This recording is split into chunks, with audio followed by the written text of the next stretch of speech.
Welcome to the AtlantECO podcast, where we talk about the science behind the AtlantECO project, the Atlantic Ocean, and the human adventures experienced along the way. Here, we have conversations with guests from around the world who work together so that we can better understand, manage, and protect the ocean. So let's embark on the journey of AtlantECO and discover the world that lies above and beneath the surface of the beautiful Atlantic Ocean.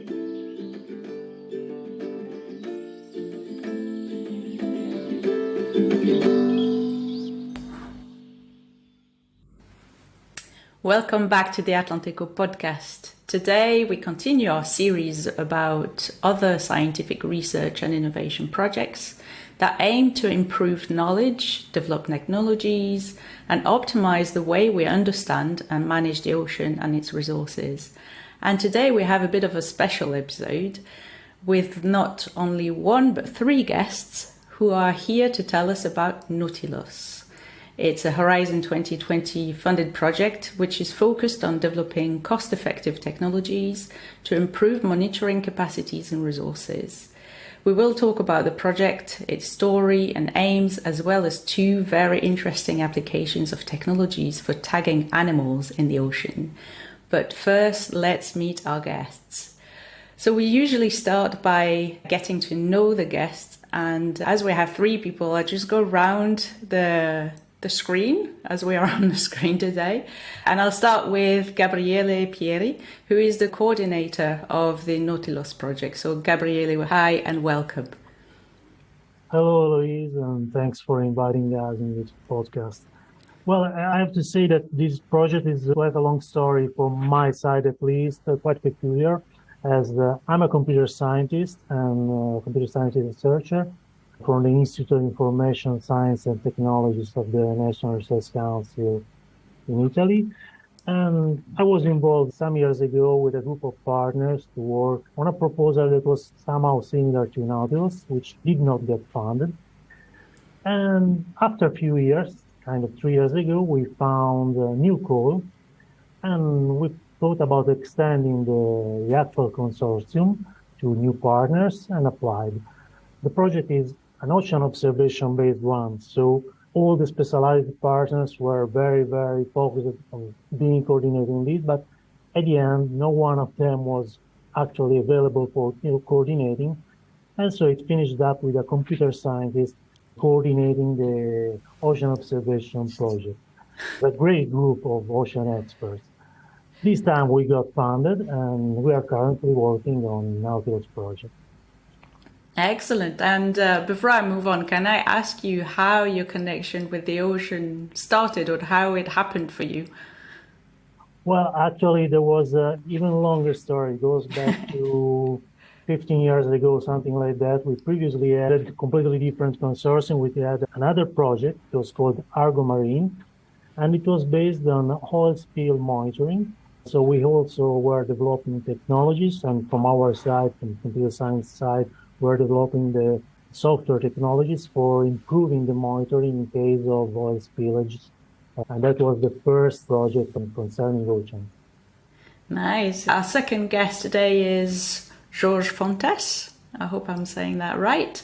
So Jorge, welcome. And I guess the same questions to you. So where does your connection to the ocean come from, and what has been your journey leading up to where you are today? Yes, that's a very good question. Well, I have a bit of a hard time explaining where my connection to the ocean begins, because being an islander, it's kind of inevitable that you're connected to the ocean. I was born and raised just across the street from the ocean, so it's always been my playground. Of course, that being very curious as any kid, that means exploring. And in my case, the most obvious thing would be to explore the ocean. And then it eventually led up to becoming a marine biologist. And I usually say that I think I might have become an explorer very early on, even though I didn't know that at the time. And then over the years, since I started building my career as a marine biologist, about 12 to 15 years ago, I started getting involved in marine technology projects, or integrated in a few different European large-scale projects to test marine robotics applications to the marine ecology research and deep sea mapping. and topics related. And that gave me, of course, a different view of how we can integrate this ocean technology with the need to acquire fundamental ecological knowledge. And so it eventually led up to Nautilos, of course. And I like to say that I like to work on this frontier, on this edge between marine ecology and science technology. And since then, we've been, for many years, tracking marine animals using, let's say, standards technology, but also trying to innovate with new products, new tags, new sensors that allows to fill some of the knowledge gaps that still remain. And for specific situations where the technology is not there yet, or there are no available solutions in the market, so we've been making an effort also to customize and build new tags and sensors that, one, are filling a gap that is existing, two, that are the least invasive as possible, because we also need to evolve in that way, and also that have low impact on the oceans regarding littering and the impact that the technology, the tags that are ideally not left behind, nor the materials that we use to attach the tags. So this is sort of, in a nutshell, my background and how I ended up here. And we'll hear about one of these applications, how you tag animals later on in the podcast. I'll turn now to our final guest today. So Christophe Guinet, welcome to the podcast. And again, same questions for you. So where is your connection to the ocean coming from and what has been your journey? Yeah, I got interested in the ocean quite early when I was a student, and then I did a degree in oceanology at the University of Marseille. And from there, I was lucky enough to be sent to the French subantarctic island of Crozet to be part of the long-term monitoring program on seabirds and marine mammals. So that was nearly 35 years ago. And since then, I've been working with seabirds and mostly marine mammals. And I was mostly interested in foraging ecology in relation to oceanographic environment. Initially, we started that work using satellite data, so sea surface temperature. But more and more, I was interested in using the biologging approach. So putting equipment on the animals to investigate at the same time the behavior of the animal in the ocean, but also to monitor the oceanographic conditions the animal was foraging in. And from that, we realized very soon, more than 20 years ago, that we could possibly use animals while studying them at sea to collect oceanographic information. And I was lucky enough to collaborate with some colleagues from Australia and Great Britain who were working on elephant seals, and Kerguelen Island, where I'm doing most of my work, and Valdez Peninsula host a very large elephant seal population. And elephant seal on that aspects are quite amazing. They are very big seals, but they forage thousands of kilometers within the oceans, but they do so by diving continuously and very deep. And when I'm saying very deep, up to 2,000 meters. And so they became an ideal platform for biosamplers of the Southern Ocean, first of all, to investigate the foraging ecology, but also to collect very valuable temperature and salinity data for this ocean, which was fully observed. And this all started 20 years ago. And since then, this became a national observatory. And since then, we have been continuously, like George, developing new systems to measure new parameters to better qualify the marine environment. Wow, that sounds very interesting. Can't wait to hear more about it. But before we talk about the animal tagging and everything that you're doing, I would like to get to know a little bit more about Nautilos in general. And these questions are for Gabriele. Could you explain what the context, the needs and the specific challenges that Nautilos exists in? So what are you trying to answer? Okay, Nautilus has several strategic objectives, but the main one is to fill the gap that's existing in marine observations. Like Jorge and Christophe mentioned, also one of their goals in their activities. As we all know, the oceans are the largest Earth's habitat, but they are actually the least observed one. considering the surface, considering above the surface, and considering down to the deep oceans, down to the ocean floor.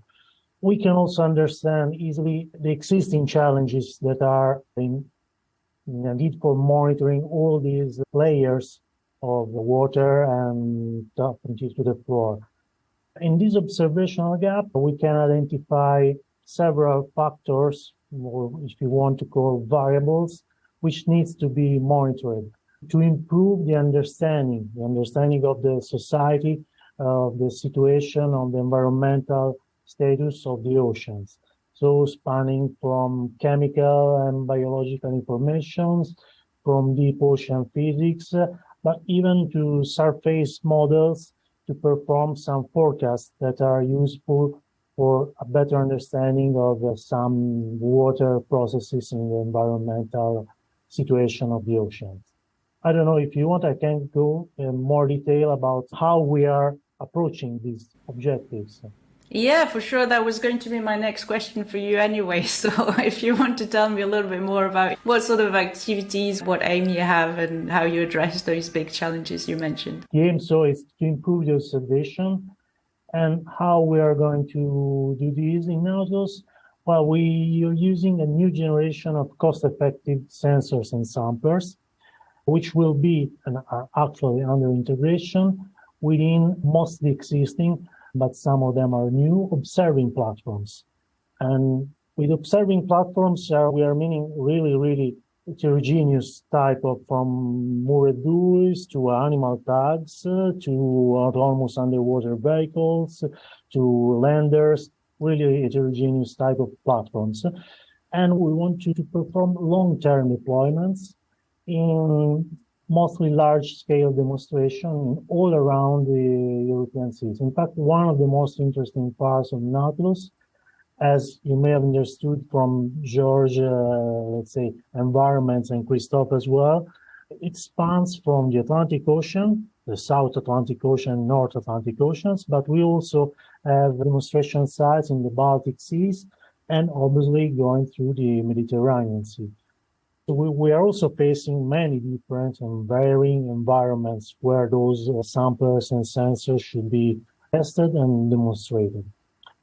In the end, the main goal we want to achieve is to complement and expand the current tools that are available at EU level for performing the observations, and also to provide the services and tools that extend the collection of data, we say, to a much higher spatial resolution and higher temporal regularity and length than the currently available through the existing European platform and services, which we want to integrate with. We don't plan to just provide a new platform for providing data, but just integrating into existing one to improve them and to extend their capability. Let me point out one additional goal, which has proved to be very important and very well acknowledged also at EU level. We aim to further enable and democratize the observation on the marine and maritime environment to both traditional researchers and scientists, but also to non-traditional data users like the citizen scientists. And for this, we are also developing a lot of initiatives and activities in Nautilos for involving the citizen scientists at various levels. Yeah, and I think that's a point I want to kind of dwell a little bit on when we come back to you later on in the podcast. But if we turn to these exciting technologies and their applications, and we're talking about animal tagging here, I will start with George. Can you tell us about the types of sensors that you are developing, where and on what animals are you planning to demonstrate this technology for? And what will you be able to learn from the data collected?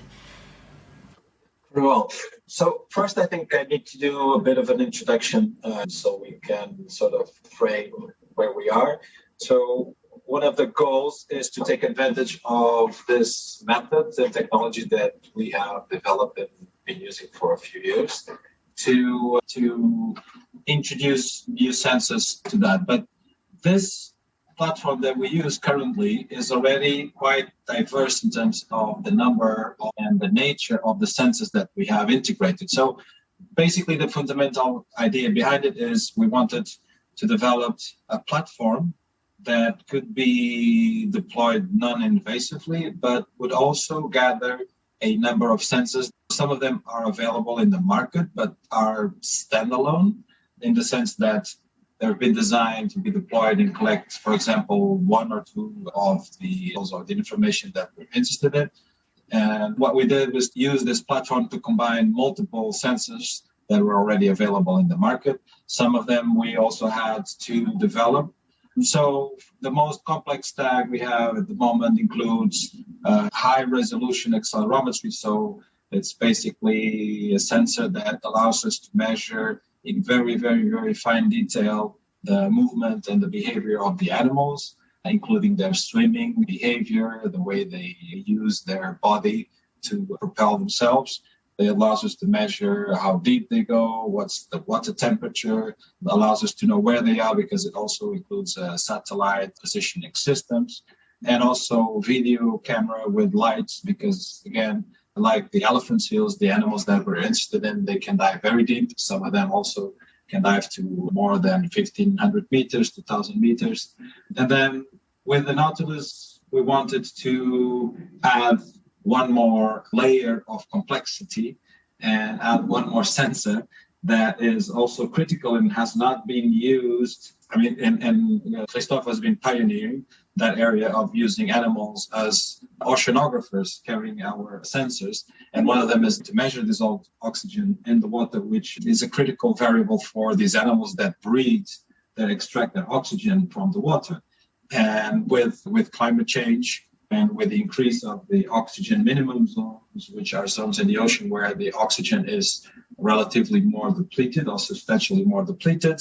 And we also know that the availability of dissolved oxygen also changes with depth and it tends to decrease. And so it can be a limiting factor to the way that these animals explore and use their entire ecosystem, especially when they're foraging.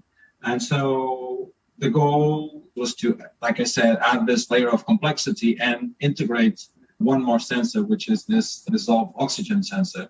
So when we are ready to deploy, and which we hope to be in less than about in 6 months, to deploy the first tanks, we'll be able to also understand how this availability or unavailability of oxygen will potentially determine how the animals use their three-dimensional habitat.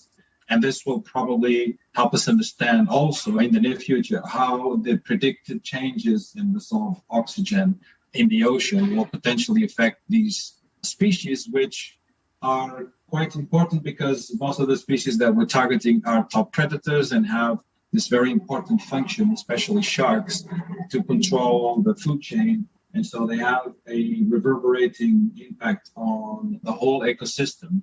So it derives from direct human intervention, either by overfishing or habitat destruction or indirect action that changes their oxygen landscapes. Then we can also significantly alter the entire ecosystem because we're limiting the way that these top predators can actually do their role as ecosystem controllers. A lot to take on, a lot of information, very interesting indeed.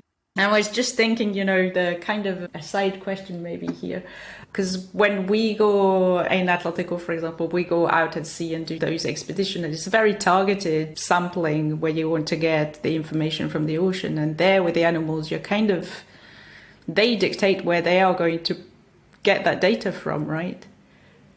Exactly.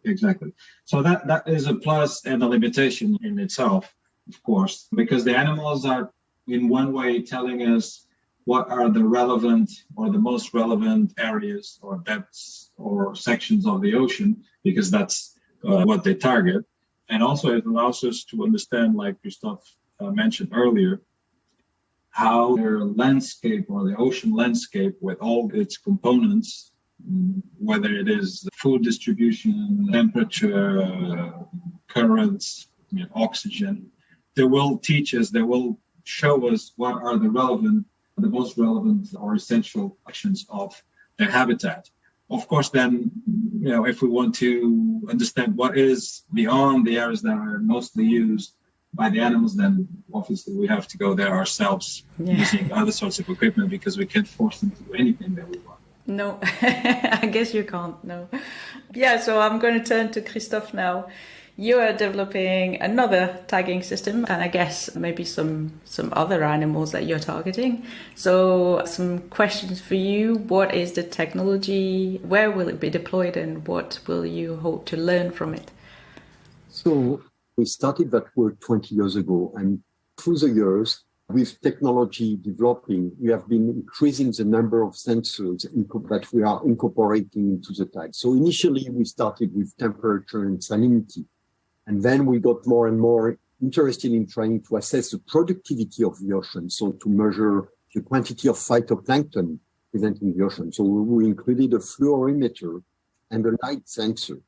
And then working on marine mammals, oxygen is not so critical for them because they breathe in the air. So they don't depend on the oxygen within the water column. However, the oxygen profile is a very good indicator of the water mass in complement to temperature and salinity. So this helps us to qualify the environment the seal is foraging on.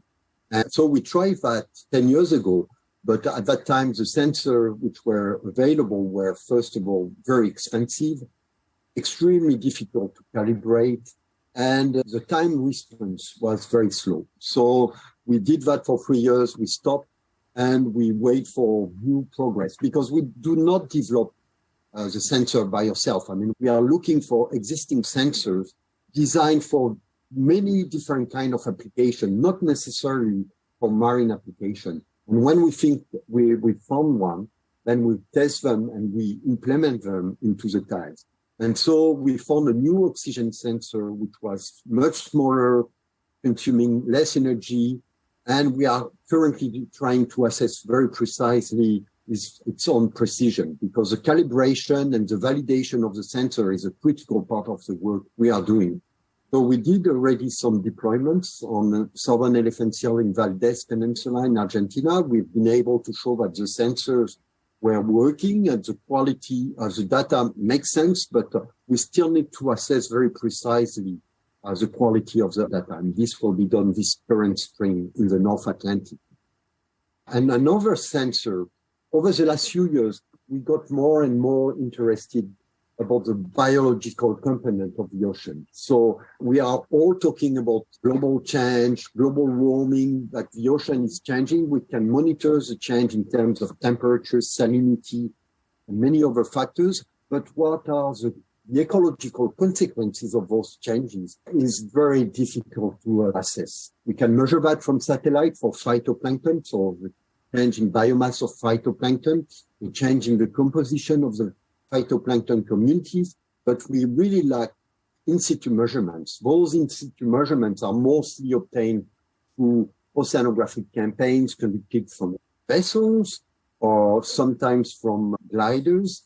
But still, we really need to improve our knowledge about the biological component of the oceans.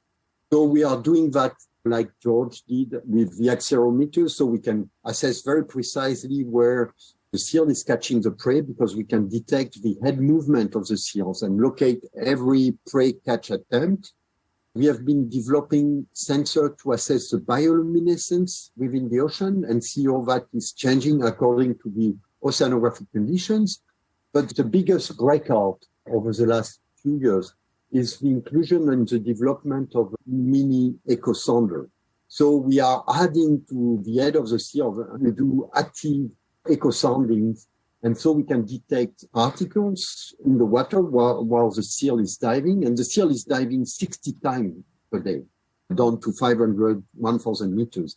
And as he's moving through the water column, every particle in front of him will be insonified, and so we can assess the acoustic size of those particles, their numbers, so their density, the intensity of the reflections they generate, which may vary according to the type of particles encountered. And over 24-hour cycles, we can look at the behavior of those particles. Are they always remaining at the same level? or are they migrating within the water column? And if they are migrating, we know that it is for sure living organisms like small crustaceans. But still, one of the main limitations of that system is we just have acoustic information. At the end, we don't know exactly what they are.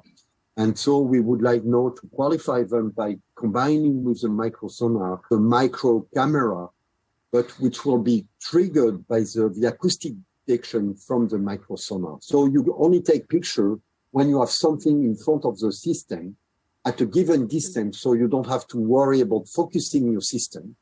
And the idea is to put a name on the particles we can see and quantify from the microsonar and see what they are exactly. So that's really what we are working on currently. Wow. Again, a lot of information and really interesting to hear about all those things that can be made possible. And as you were talking, I was also looking at the pictures in the background. I mean, people hearing us can't see them, but you have beautiful pictures on your wall. And I was wondering, how is the tagging done? It's like a very practical question. When you have to find those animals and then put those systems on there, and also maybe how long does it last for? Well, in our case, one of our goals as a research group is to move away as much as possible from the traditional, more invasive, more impacting techniques that we usually had to resort to, which basically means that we need to restrain the animals so we can physically attach the tags to the animal, and would normally require drilling holes on, for example, if it's a shark, on the dorsal fin and putting in some screws and attach the tag. And then we don't know how the anatomy is going to, well, actually we have some hints that it's going to be detrimental after a couple of years when the animal starts to grow or continues to grow.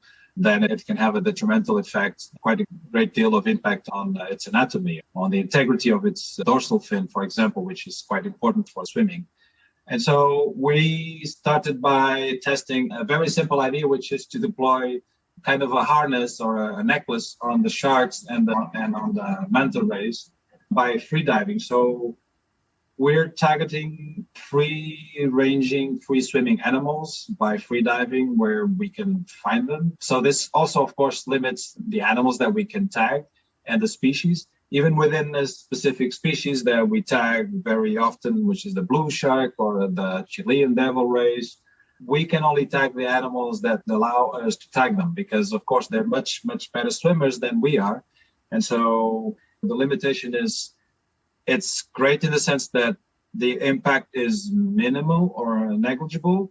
It doesn't hurt the animals. It allows us to have the support of the community, including the ecotourism industry, because we often target areas where the animals aggregate predictably and which also support the other activities. And in general, the society is becoming more and more critical about more intrusive, more invasive methods that researchers misuse to study wildlife. And so this is, in that sense, it's also great because we get a lot more support and a lot less criticism than typical methods usually attract. But it also requires some skills. I mean, you have to be a relatively good swimmer and free diver to implement these techniques. There's also, of course, some risk associated, especially when you're doing that with sharks. But as long as you take some really basic precautions and you don't push the limits, you should be okay. I mean, we've been deploying these for a few years. We've tagged over 150 sharks and we've been happy so far with no incidents, no human losses. Actually, the only incidents that we've had has actually been with sharks that have no teeth, like the whale sharks, and also with mobulas, which are also filter feeders. And, they're not supposed to be dangerous, but they're massive animals. They're very big. And so when they push you away for some reason, just maybe because you're in the wrong place at the wrong time, it's a huge mass against a small, clumsy, air-breathing animal, which is what we are, and we're outside our environment. And so that can have a bit of an impact on us, but not on the animals. But again, I mean, if we take some basic precautions, then everything should be okay, and it has been okay. Yeah, I mean, you also have a beautiful picture as your background, which is, I'm guessing it's you freediving next to a shark. Yes, this is one of the species that we tag. This is actually one of the very difficult ones to tag using this method. This is a short fin mako shark. They're very fast and unpredictable, so it's really, really hard to get the harness through the head and to sit on the body in front of the pectoral fins. But again, it's a great challenge, and it's one of the ocean endangered shark that we don't know that much about, so it's also a priority for us. But again, one of the limitations of the non-invasive method is that animals that don't allow us to tag them, we just can't do anything about it. Yeah, I guess so. So it's combining extreme sports with sciences. It's a new one on me, that one. Yes, it's a lot of fun too. In complement to what George was saying, I mean, working with a seal, in some way, we are lucky because those seals have to come back on land to breed and mount. So we wait for them to come on land to capture them, to anesthetize them, because they are very big animals. The female elephant seal will be between 400 and 600 kilograms. The male elephant seal is up to 2,000 kilograms. So we cannot just jump on them. So we have to anesthetize them. And then the other thing we are lucky working with seals is they got fur. So we can just glue the tag on the fur using araldite. And even if we are not able to recover the tags, the tag will be lost when the seal will come back on land to molt, so to renew its fur. This is also an important part because there are two aspects about the data we are collecting. I mean, first of all, we want to make sure that those data are available to the whole oceanographic community. And so when the seal is at sea, the data are transmitted real time through the Argos system. But we can only transmit a very small amount of data. So we have to compress to reduce the data. But the advantage is we are getting those data real time and they can be used in oceanographic models. But the great value for us is to recover the tags and the full data set when the seal is back on land. So we try to locate the seals with the Argos system, to go back where the seal is, to recapture it and to recover the tags and the data it contains. And if we succeed, then we can get access to very high resolution data sets, which are very difficult to obtain in the ocean. And so those two aspects are really critical, the real time and the deferred time. I would like to go back to Gabriele, and I am quite curious to know more about your citizen science activities. And I saw that you've developed an app. So can you maybe tell me a little bit about that and who can get involved and to do what? Okay, as I mentioned earlier, one of our aim is the active involvement of citizens in ocean research. We have different partners in our project performing citizen science activities, different types of activities. Those activities can be performed through scuba diving association, volunteer organizations, through beach cleaning events. For instance, scuba divers can be used to test and calibrate some of the sensors that have been developed as new technologies. And what we wanted to do, having already many of these activities performed by few partners in Nautilos, we're aiming to provide those partners with a unique tool for supporting their activities and at the same time collecting and possibly sharing, when possible, the data, again, toward existing platforms, data aggregators, as they have been called, achieved already by European Union. So this part of the project was not aiming at developing yet another app, as there are plenty of those apps, but just providing a new tool for supporting all these different citizen science activities. So as part of the project, we developed this citizen science app that can be used in the context of these various citizen science initiatives like plastic collection, technology calibration, pollution alerting, and facilitating the data collections.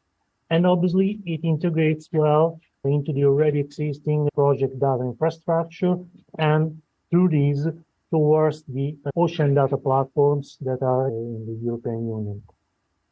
And so this was finally achieving the goal that I was mentioning at the beginning of expanding the data collection and reducing the observational gap in the ocean.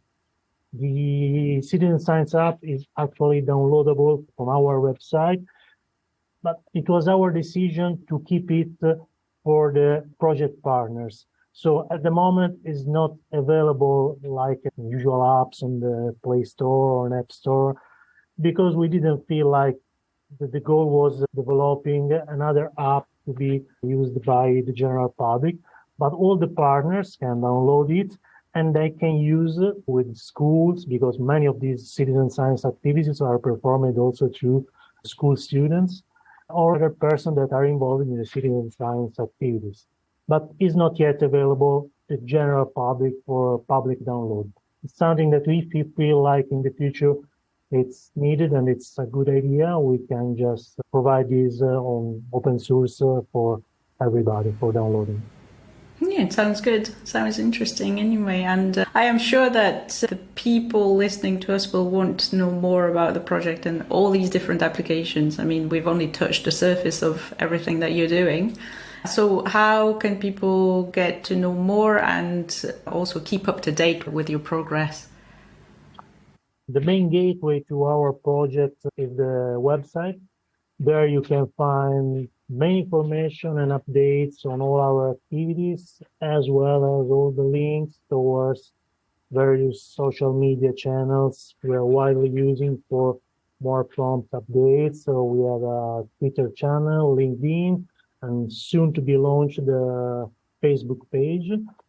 And we also have very interesting YouTube channel where you can find also links from the website, where you can find videos regarding general dissemination, but also some of the videos regarding the activities and the first demonstration that have been undertaken in the project. Yeah, that sounds good. And as always, we'll provide all the links in the show notes so people can directly access those resources. And I guess what is left for me to do is to thank you all three for taking the time to talk to us about the Nautilos project today. It has been a pleasure, and I for sure will keep up with your progress, and as I want to know more about everything that you're doing. So again, thank you all. Thank you. Very much. We hope that you've enjoyed today's episode and look forward to seeing you next time. You can follow the AtlantECO project on our website on www.atlanteco.eu, and you can also find us on Twitter, Instagram and Facebook. All the links and information on the project and on today's episode is in the show notes. AtlantECO is a project funded under Horizon 2020, a European Union research and innovation programme.